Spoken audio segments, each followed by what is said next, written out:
children. Today I am going to discuss with you all the political changes in Sri Lanka under the British, fourth lesson in grade 11 history book. Now today I am going to explain you the political changes or constitutional reforms introduced by the British. Now there were 6 constitutional reforms introduced by the British during the British era, namely Colebrook reforms, Crewe-Macallum reforms, Manning reforms, Manning-Devonshire reforms, and Donoughmore reforms, and finally Salisbury constitutional reforms. Now the target or aim of the introducing these constitutional reforms was they wanted to do some political changes within the country, right? And as you all know, in 1815 the whole country under the British control. Now from 1815 to until we got the independence 1948, there were 133 years the country ruled by the British. Now by that time 1815, when they got the country under their control, the expenditure actually higher than the income. The economy was not good at all. Then the governor of Sri Lanka, he had a request to the British government asking money to recover these problems, right? Recover the situation. Then what happened? The British government also at that time, they did not have much money to spend for these things because by that time British had a lot of colonies under their control. They spent a lot of money for these colonies, for the war activities and all. Then the British government sent a person, right, and 1829, namely W.H.G. Colebrook, and he was appointed by the British government as a secretary to colonies, right? And he came and he introduced constitutional reforms to the country, Colebrook-Cameron reforms in 1833, right? Now, Colebrook-Cameron, what is the meaning of that? There were two people actually. Colebrook actually looked for economy and administration sector, and Cameron, his full name was Charles Hay Cameron. He looked for a judicial system. They both were together and they ruled the country by introducing these Colebrook-Cameron reforms from 1833, right? Now here actually you can see a note. I have prepared a note for y'all. It's actually very simple. Most important points only I included here. You can see the political changes in Sri Lanka under the British. Here Colebrook-Cameron reforms of 1833. Under that I have written Colebrook-Cameron. Colebrook looked for only administration and economy, and Cameron looked for legal system or judiciary. Now you can follow this note. Actually you can write down this, right? If you want to write it, you pause this and write it. Okay, and we'll move on to the other page, right? Now reforms. What were the constitutional reforms, or what were the characteristics or key features of these constitutional reforms, Colebrook constitutional reforms? Here you can see the first one, establishment of the Executive and Legislative Council. The first one, establishment of the Executive and Legislative Council. Both councils were introduced for the first time to the country. And the second one, introduction of a ruling system while combine both up country and low country. Now earlier, as you all know, before 1815, the country divided into two parts as low country and up country, right? There were two ruling systems in the country. But after this, after introducing Colebrook reforms, they thought of changing the system and merge the country as one country by combining these two areas together, low country and up country together. Right, third one, dividing the island into 5 provinces. As you all know, earlier, before 1815, country was divided into 16 parts. But after this, after introducing Colebrook reforms, they thought of dividing the country into 5 provinces, namely North Province or Northern Province, Southern Province, Eastern Province, Western Province and Central Province. Once again, Northern, Southern, Western, Eastern and Central. Right. Next one, repealing compulsory service system. Right. They wanted to eradicate the compulsory service system. As you know, the compulsory service system is the earlier people had to work for the government or the work to the king free of charge, right? Now they wanted to eradicate this system, and then discontinuation of the trade monopoly of the government.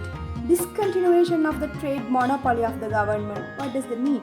Now, government earlier, all the authority of the trading activities held by the government. Now, they wanted to change this situation, and they distribute. They had given the chance to the other people or general public to involve in these trading activities or engage with the trading activities. Now these 5 changes or these 5 reforms or these 5 characteristics introduced by Colebrook Cameron Constitutional Reform in 1833. Now, when you look at the textbook, page number 53, you can see the map here. Now, here you can see the Northern Province, Southern Province, Eastern Province, Western Province and Central Province. Right, now the topic is how Sri Lanka was divided into 5 provinces according to the Colebrook reforms. Now here you can see the distribution of Colebrook reforms. Legislative Council, there were altogether 15 people appointed or 15 members appointed to the Legislative Council, and these 15 members again divided into 2 categories as official and unofficial. Under the official, 9 people or 9 members were appointed, and under the unofficial, 6 people were appointed. Now again, the unofficial 6 members divided into 4 Europeans, 3 Europeans, 1 Sinhalese, 1 Tamil and 1 Burgher. Now here you can see the distribution of unofficial 6 members according to the nationalities. Now, according ethnic basis, they divided these unofficial members. Right now, for the first time to the country, actually they introduced nationality-based government system or nationality-based representatives introduced or national representative system introduced to the country through these constitutional reforms.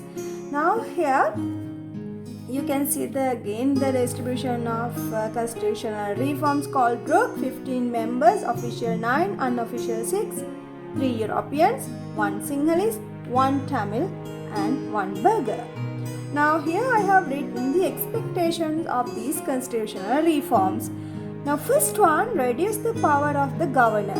Actually, by that time, the governor exercised a lot of power in the country, right? Now, they wanted to reduce the power of the governor for a certain extent, right? And the second one, give chance to the general public to involve in politics. Actually, there were no any other people or general public involved in politics before that. So, through these constitutional reforms, they wanted to give a chance to the general public to involve or engage in politics. Third one, make a trust in general public's mind about the ruling system. Now, again, that they wanted to make a trust in general public's mind about the ruling system of the British. Now, these were the 3 expectations that they introduced by introducing the constitutional reform, Colebrook constitutional reforms, right? Okay.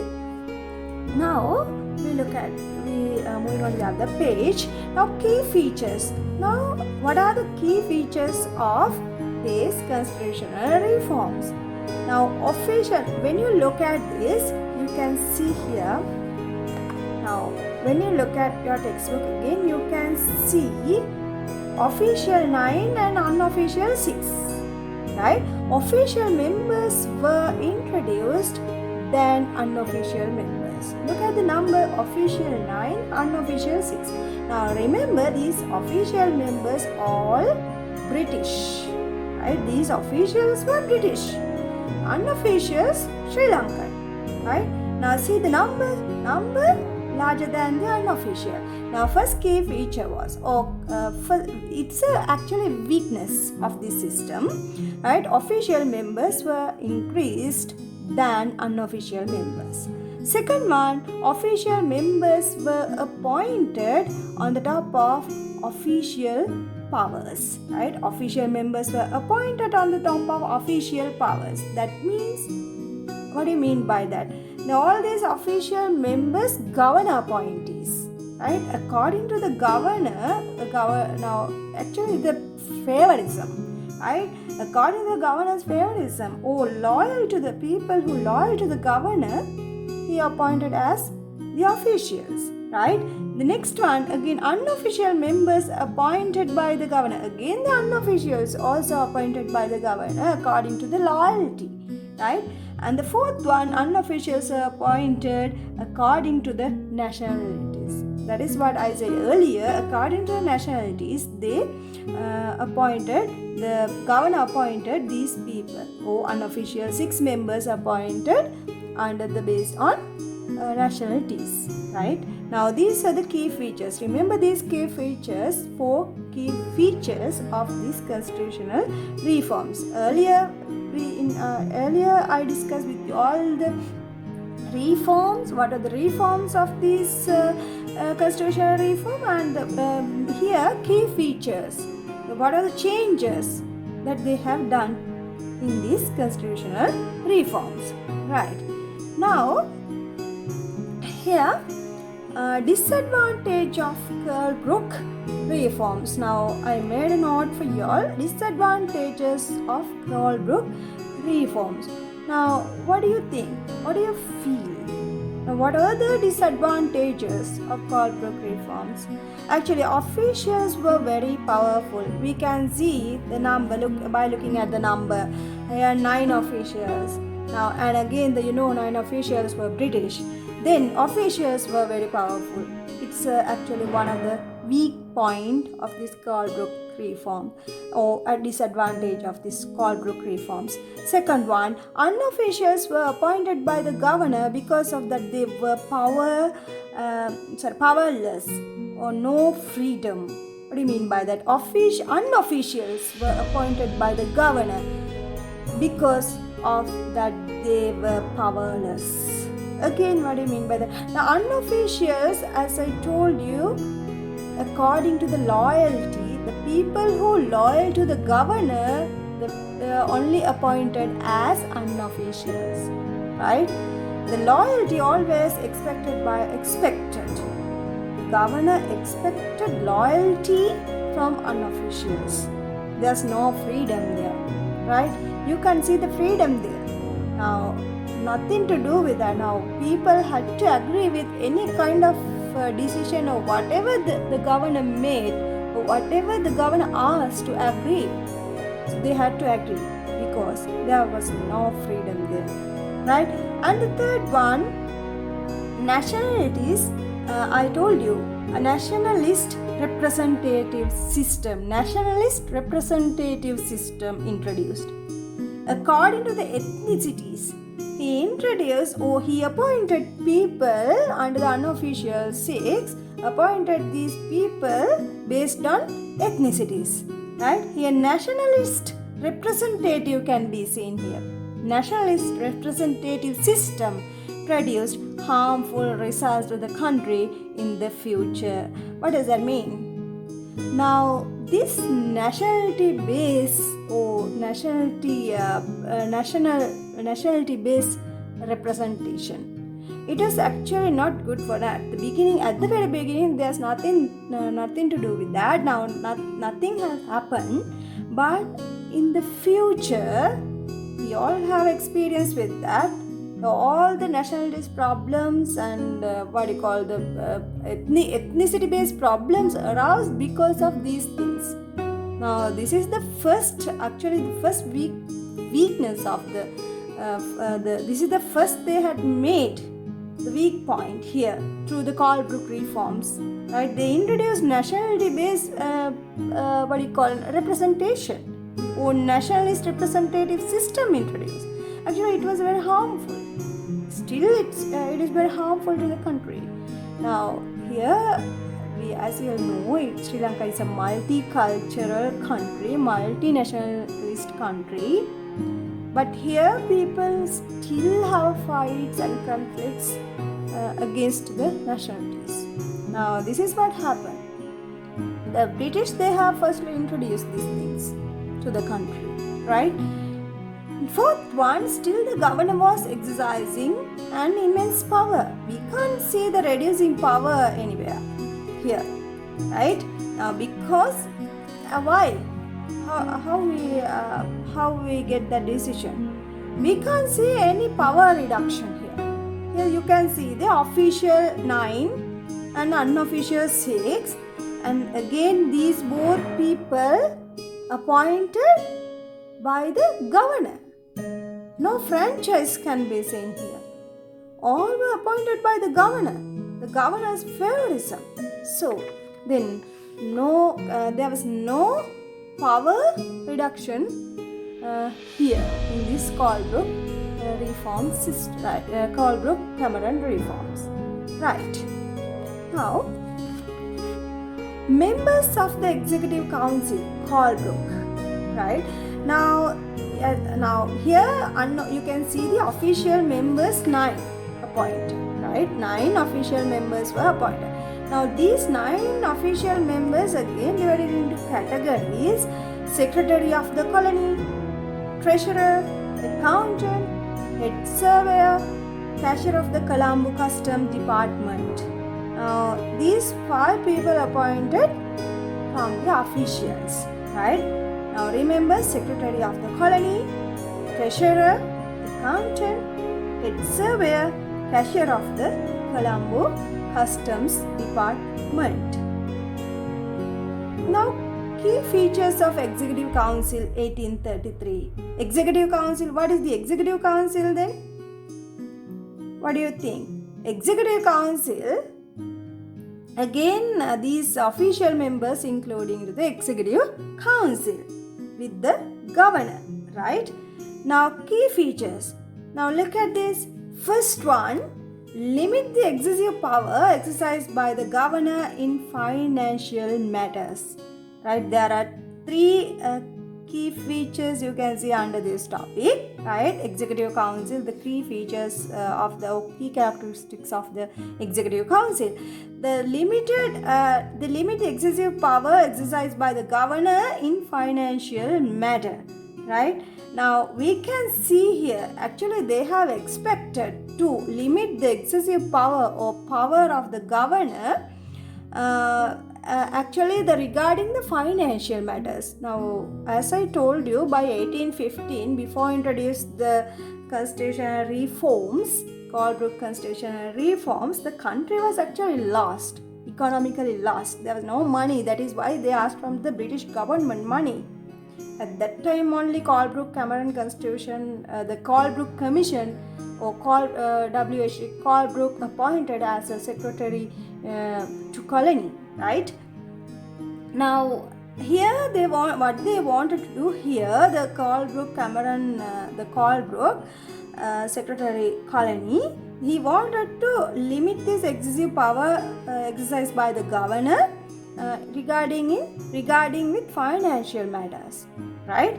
And the second feature of this executive council, the governor was ordered to discuss all matters regarding income and expenditure with the executive council. Actually, now there were 9 people were appointed to the executive council as officers. Now the governor, there was no earlier there was no person or no people for the governor to discuss with any kind of things or decisions or any kind of problem. Now he only got the decisions, authority with the governor, right? But here, after these appointees, the governor had to talk with the other officials before taking the decision, right?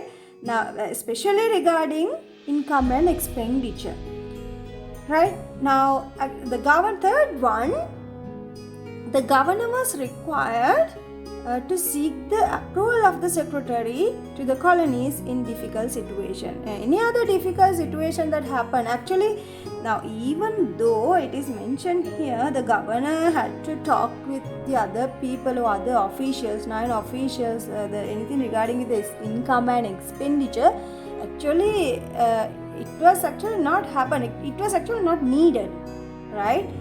Now, at that time, even though he did not want to talk with all these things or matters with the other official members, finally he had to get the approval for any kind of difficult situation. He had to get the approval from secretary to the colonies. Now I told you, secretary of the colony here, secretary of the colony, the first member here, under the members of the executive council, the governor had to get the approval from his, right. And now these are the key features of the executive council. Now actually, as they expected, these things were not happen as it is, right. Now we are moving on to the next topic, struggle of Europeans. Now what is the meaning of this? Struggle of Europeans. As you all can remember, there were 3 Europeans who were appointed to the Legislative Council under the unofficials. Can you all remember? Now, 3 Europeans were actually representing plantation agriculture here in Sri Lanka. They engaged in the plantation agriculture. Actually, they wanted to develop the plantation agriculture, by constructing roads, railway system, and they wanted to get the other infrastructure facilities. To get that, they asked money from Legislative Council, but at the initial period of time they could not give the money for these developments, right? And the next one, these Europeans, they wanted to increase the number of the officials. Still, they could have seen the number of the officials higher than the unofficial. They wanted to reduce it.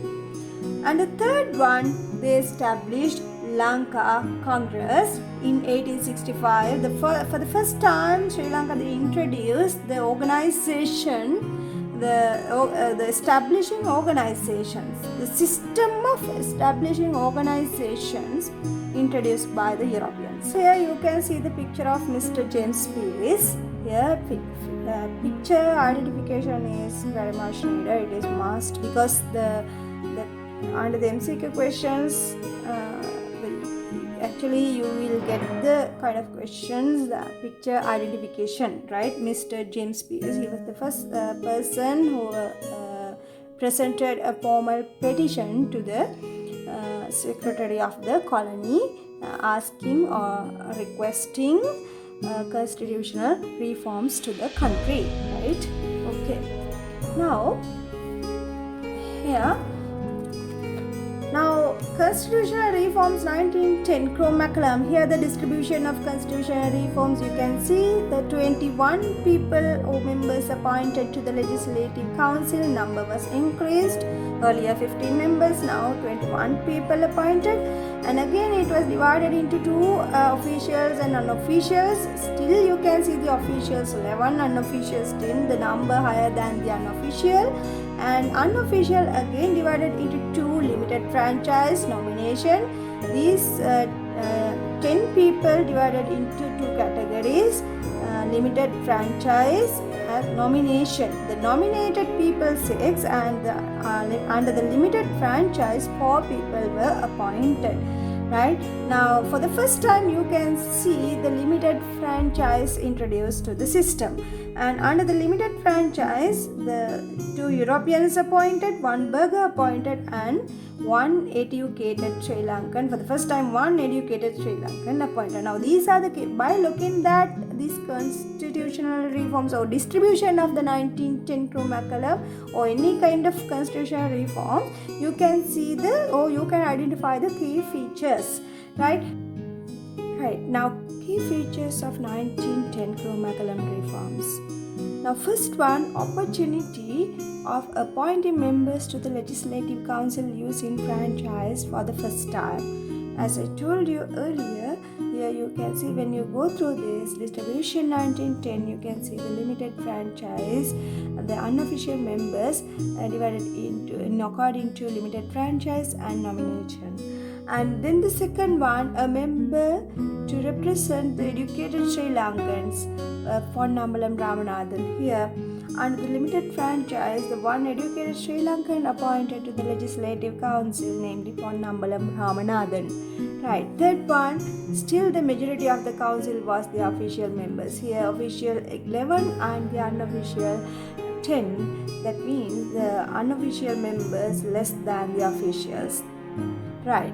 Now, 1910 constitutional reforms would not satisfy the Sri Lankans actually, because there were 3. Now, we discussed the key weaknesses now of this 1910 Crow-Mackellar constitution. Now, so they wanted to get the solution to overcome these problems. Right now, because of that, they started temperance movement. Right, temperance movement. Here you can see temperance movement in between 1912 to 1915. Now, with the aim of they started this temperance movement because government imposed some rules that was actually badly affected to the society. That is why the people they gathered and they started a kind of movement to against these against these the permissions. Now the British started taverns everywhere in the country these days. They gave the permission to open new toddy bars or taverns. Now it was badly affected the family life of Sri Lankans. Now here, distinguished features. Make aware of the general public. Why they started temperance movement? To make aware of the general public in the country, right? And the second one, building up non-alcoholic, right? Building up non-alcoholic council in Colombo, right? They built up the non-alcoholic council in Colombo and criticizing the government activities in the non-alcoholic protest. Criticizing the government activities in the non-alcoholic protests. Now, these are the reasons that they wanted to start the temperance movement in between 1912 to 1915. Now, victories of temperance movement. Now, they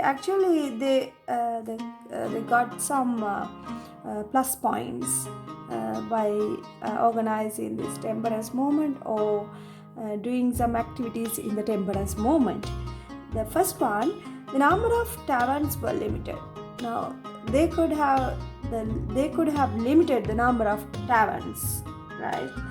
And then some taverns were closed, and it became difficult to find place open new ones. Now that is also again the trick they have used to limit the number of the taverns, right? Now we move on to the influence of the Indian nationalist movement. Now, at the same time in India, Indian people also struggled for independence, and they started Indian nationalist movement. Now, these Indian nationalist movement actually influenced Sri Lankans. The leaders, now when we go to the leaders of the Indian nationalist movement, these people are the main characters of the Indian nationalist movement. The Surendranath Banerjee, Bal Gangadhar Tilak, Mahatma Gandhi, Jawaharlal Nehru, Motilal Nehru, Dadabhai Naoroji, Gopal Krishna, Bipin Chandra Pal, Lala Lajpat Rai. Now these people are very prominent characters in this independence struggle in India, right? And again, influence of the Indian nationalist movement, right? Now the first one, people of the country Sri Lanka stood up against the British after arrival of Mahatma Gandhi and addressed the citizens of the country. The second one, followed up Indian nationalist movement. Third one, inculcate the ideology of the freedom. Now, the people in Sri Lanka, the middle class people, actually they did not satisfied with the British rule and their activities and the other etc. Then they wanted to apply a kind of new thing within the government or within the political system. Then actually the influence of the Indian national movement actually the highly affected the Sri Lankan leaders. Now they they followed up the Indian nationalist movement. They actually shadow the Indian nationalist movement, right? Remember children, meanwhile Sri Lankan leaders also formed Ceylon National Congress, right? Now when Sri Lankan faced with difficult situations, leaders looked for Indians and they saw how they handled the same situation and how they struggled with British against the policies. And then Sri Lankan leaders took it as an example and established Ceylon National Congress. Now we talked about the reasons that they actually wanted to start the Ceylon National Congress. What are the difficulties they faced with? While temperance movement was going on against the taverns opened by the British, there arose riots between the Sinhalese and the Muslims. In Kandy in 1915, right? It is known as the Sinhalese Muslim riots. The government ignored the riots till the situation became worst, right? Extremely worst. And then they took the advantage of it and tried to suppress the temperance movement, right? The government gave their full support to the Muslims to continue their riots. They imposed martial law and killed the leaders. Actually, meanwhile, what happened? All the small organizations came together and forced Ceylon National Congress in 1990.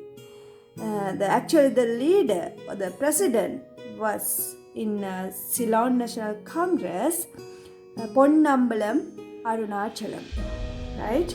Now remember the background of the Ceylon National Congress, how it was formed. Now that was the reason to form the Ceylon National Congress in Sri Lanka in 1919, right? Okay. Now we are moving on to the Manning constitutional reforms. Now, as a result of all these riots and protests, Manning constitutional reforms introduced to the country in 1920 by the British, right? Now, Manning constitutional reforms, again the legislature, 37 members, you can see here, 37 members were appointed to the Legislative Council, officials 14 and unofficial 23. Now look at the officials and unofficial. For the first time, the official members less than the unofficials. The unofficials increased, right? Then unofficial 23 members again divided into nomination and franchise number wise 7 and 16. Nomination 7, franchise wise 16, right? Now again look at this. Now when we look at the characteristics of 1920 constitutional reforms, number one, we look at the unofficial members for the first time increased by, now here increased 40, here official 14 and unofficial 23, right? There's a big gap in between official and unofficials, right? And then the next one, the next characteristics we look at, and the introduction of the provincial representative system, right? Introduction of the provincial representative system. Now first time they introduced the provincial basis representation through this Manning constitutional reform. The third characteristic of this 1920 constitutional reform is continuation of the ethnic representation. Now ethnic-based representation was continued through 1920 constitutional reforms. And the fourth one, even in these reforms, the power of the governor was not reduced. Now when we look at this, the Manning constitutional reform, even in these reforms, what they expected Sri Lankan leaders, they could not get what they expected actually. They expected to reduce the power of the governor. It was not happen even in the Manning constitutional reforms. Now because of that, they requested another constitutional reforms from the government. In 1924, Manning Devonshire reforms were introduced to the country. Now, even in the Manning Devonshire reforms could not satisfy the Sri Lankan people, but there was only one important feature can be seen in these constitutional reforms through these Manning Devonshire reforms. What was that? That was the 3 unofficial members were appointed to the Executive Council. 3 unofficial members were appointed to the Executive Council. That was only thing happened in Manning Devonshire reforms, right? Now let's look at Donoughmore constitutional reforms in 1931. Remember children, this is the most important constitutional reforms throughout the period of constitutional reforms introduced to the country. Out of all these 6 constitutional reforms, the most important constitutional reform was Donoughmore constitutional reforms. The key features of Donoughmore constitutional reforms. First one, State Council, Universal Franchise, Executive Committee System. Now out of these 3 key features, Universal Franchise, the first time they introduced to the country. Universal franchise. What do you mean by universal franchise? Universal franchise means that everybody could give their votes to nominate the people to the Legislative Council, even without considering their gender. All female and male could have give their vote to to appoint members to the Legislative Council, right? State Council, Universal Franchise, Executive Committee System. Now for the first time, the name changed the Legislative Council to the Executive Council. Here, State Council 61 members, and number of the appointees were increased up to 61. Now here, look at the distribution of constitutional reforms. Donoughmore 1931, State Council 61 members, again 61 members divided into 3 categories. Elected on the provincial basis 50 people, state officers 3, nominated by governor 8. Now all together 61. Elected on the provincial basis 50, state officers 3, nominated by the governor 8. Now here you can see the provincial basis representation, right? 50 people appointed according to the provinces, right? And 3 state officers are nominated by the governor 8. Here 50 plus 8, 58, right? Now look at the 3 state officers: state secretary, financial secretary, legal secretary.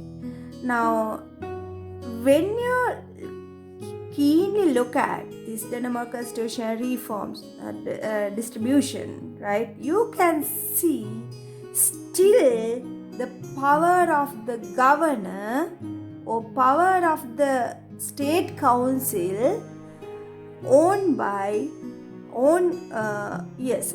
to the state officers, right? Still centered to the state officers. State officers are British, right?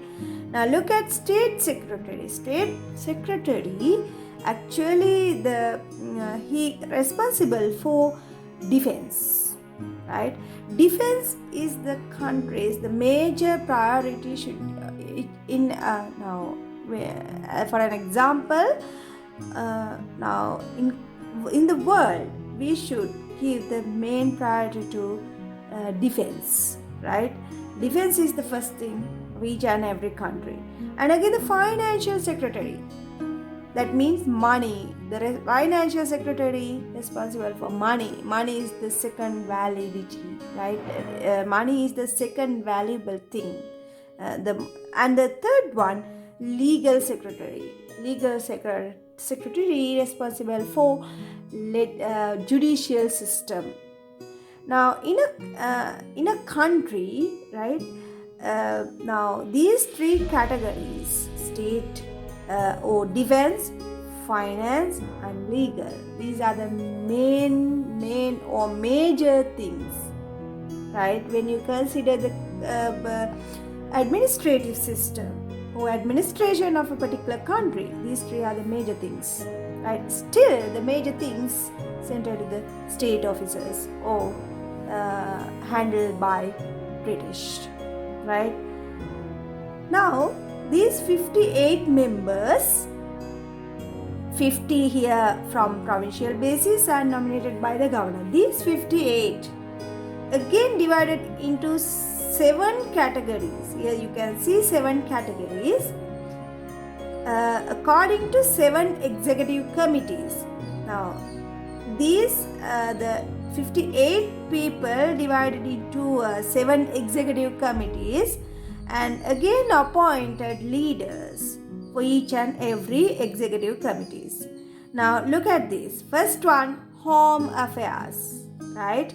Now these 7 executive committees, now you can compare with the current ministries and appointed ministers for each and every ministries. Home Affairs, Agriculture, Local Administration, Health, Education, right? Here you can look at this, right? Home Affairs, Agriculture, Local Administration, Health, Education, Transport and Commonwealth. Finally, Labor, Industry and Commerce, right? Now each and every 7 executive committees, right, for each and every executive committee is appointed leaders, right? Now here look at this. For Home Affairs Executive Committee, the leader was D.B. Jayatilaka. Agriculture and Land, D.S. Senanayaka. Local Administration, C. Batuwan Tudava. Health, T.B. Panaboke. Education, C.W.W. Kannangara. Transport and Commonwealth, M.M. Markan Maker. Labor, Industry and Commerce, P. Sundaram. Right? Now these people were appointed as leaders or presidents of or a chairperson of each committee. Right? Right. Now, look at this. Now I have written here for your easy reference.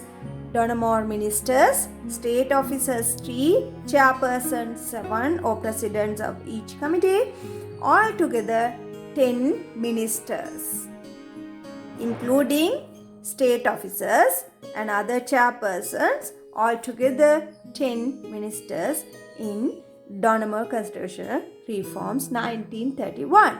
Right. Now remember, the speaker elected by the members of the council was the chair of the council, right? The first speaker was A.F. Molamure.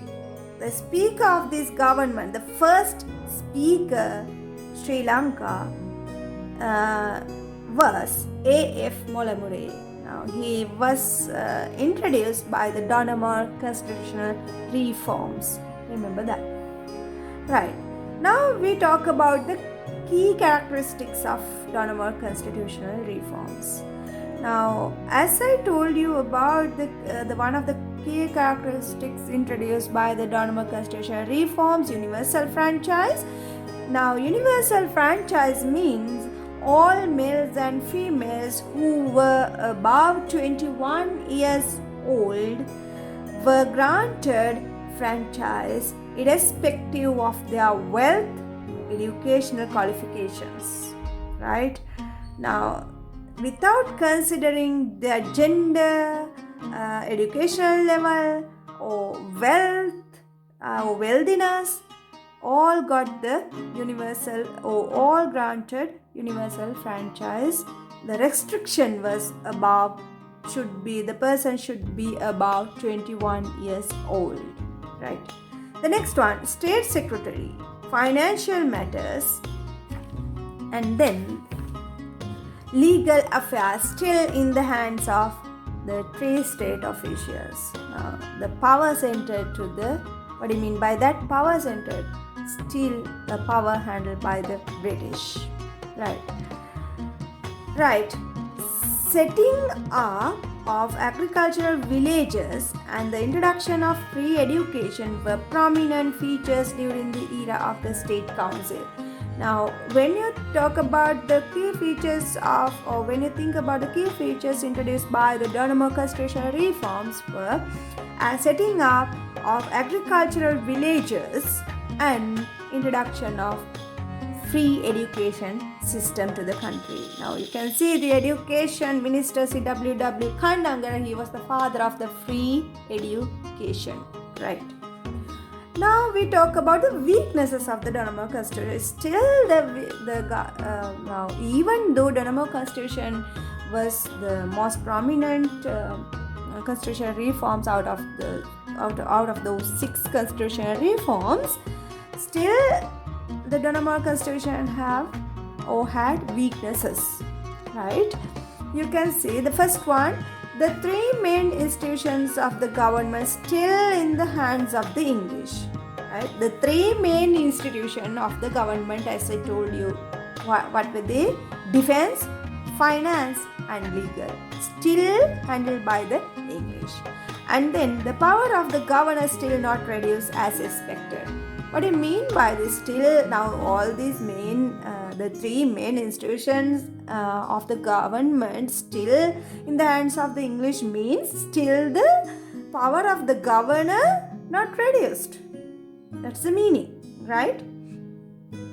Now children, as I mentioned before, people were in Sri Lanka not satisfied by the constitutional reforms. Donoughmore constitutional reform could not satisfy the Sri Lankan people because of the weaknesses what we discussed earlier. Now they thought of starting protests for independence in Sri Lanka as a result of these weaknesses of the Donoughmore Constitution. Now they started Surya Mal movement. Actually, it was started against the Poppy movement. Now, there were 2 types of movement can be seen during this period, Surya Mal movement and Poppy movement. Actually, Poppy movement started by the British to show the loyalty of Sri Lanka to the British Empire. Now, here I have written very clearly Poppy movement to show the loyalty of Sri Lanka to the British Empire. Right? That was the aim of the starting Poppy movement, and again they wanted to help the disabled people, who faced disabled people who engaged with the World War II. And it was a symbol of slavery actually. The loyalty of Sri Lanka to the British Empire symbolizes the slavery, right? Symbol of slavery. And the other movement now, the Suryamal movement started against the Poppy movement, right? Suryamal movement versus Poppy movement. Now, Suryamal movement loyal to Sri Lanka. Loyalty to Sri Lanka, symbol of independence. Now, against the symbol of slavery, they symbolize the independence. Suryamal movement symbolizes the independence of Sri Lanka and loyal to Sri Lanka. The Poppimal movement shows the loyal to the British government, here loyal to Sri Lanka. Now here I have clearly written the main features or comparison, Poppy movement and Suryamal movement. Look at the first one. Selling poppy flowers was started in order to collect funds in aid of the families of soldiers who were disabled in World War II. As I told you, now the aim of the collecting poppy flowers money, or by selling the poppy flowers, then they collected money to help the people who faced difficulties or who were disabled in World War II. Actually, that was the aim of the starting the Poppy movement. And the Suryamal movement also started leftist leaders by selling sunflowers on the same day when poppy flowers were sold, considering the symbol of independence, right? And the second one here you can see, November 11th is considered the day of ending wars, and the poppy flowers are sold on that day every year, and the money collected by selling poppy flowers was sent to Britain. Now remember, the Poppy Day is actually November 11th in each year, considered the war ending day, right? And here Suryamal movement, Dr. N.M. Pereira and Dr. Colvin R. De Silva, who formed the Lanka Samasamaja Party, were prominent characters. Now, the N.M. Pereira and Dr. Colvin R. De Silva, who formed the Lanka Samasamaja Party, got the leadership of Suryamal movement, right? And here parades and festivals were conducted to show the loyalty of Sri Lanka to the British Empire on that day. Now every poppy flower day or poppy movement, poppy day, parades and festivals were conducted because they wanted to show the loyalty of Sri Lanka to the British government or to the British Empire. Right? In comparison to that, build up an ideology about the poppy movement that said poppy movement loyal to the British Empire. Right? Now here the aim of the Suryamal movement started. They wanted to build up an ideology about the poppy movement. The poppy movement loyal to the British Empire. That was the aim of the starting Suryamal movement. They wanted to inculcate the ideology about the negative ideology about the poppy movement in the people's mind. Right. And again, Suryamal movement was become very famous among the public as a symbol of independence. Right, now we are moving on to the Sri Lanka is in front of the independence challenges towards the British during the World War II. Right? Now, after introducing the Donoughmore Constitution in 1931, as I mentioned before, people were not satisfied with the Donoughmore Constitutional reforms. Later, they wanted to change it, and they asked or they requested changes within the constitutional reform, and they wanted to have another constitutional reform, right? Now in 1939, during the World War II, British faced a lot of threats from other countries. Now This is the period actually the people in the world experienced with World War II. In the 1939, actually during this period, the British actually they faced a lot of problems or a lot of threats from the government. Threats from the other countries, because they wanted to they wanted to get the help from their colonies, right, to come across these threats. The British needed the support of the Sri Lankans. Actually, they expected the support from Sri Lankans, and cabinet ministers plus National Congress gave their full support. Right? They gave their fullest support to the British government to come across the threats situation. Right? Threat situation, and Sri Lankans expected from British a new constitutional reform is granted at the end of the war. Why they gave their full support to the British? Because expecting the new constitutional reforms to the country at the end of the war. Right now, according to that, what happened after ending of the war, the British government introduced a new constitutional reform called Salisbury Constitution.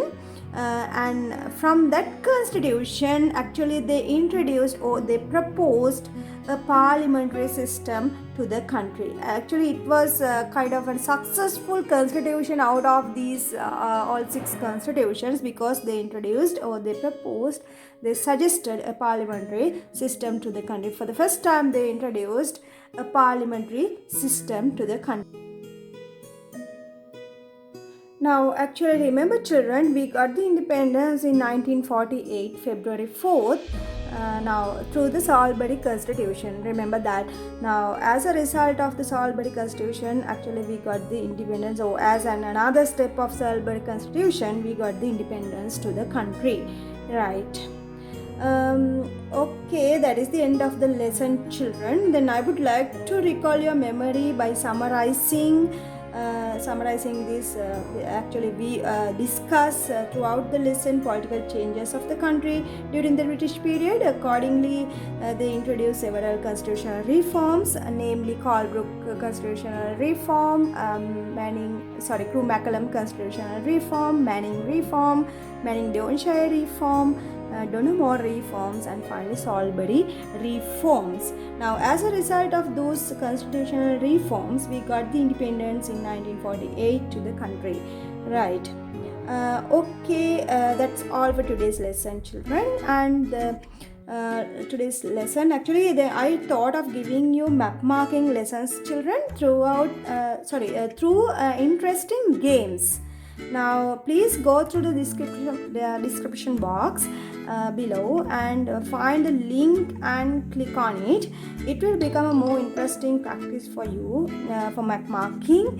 And please follow up map marking practicing through games without missing up. And okay, children, then please subscribe my channel, hit the bell icon and like button also. Then you won't miss any of the coming lessons. And and again, I promise you, as you all have requested from me during the last few months, I will continue the lessons from today onwards. Right? Okay. Thank you. Have a nice day.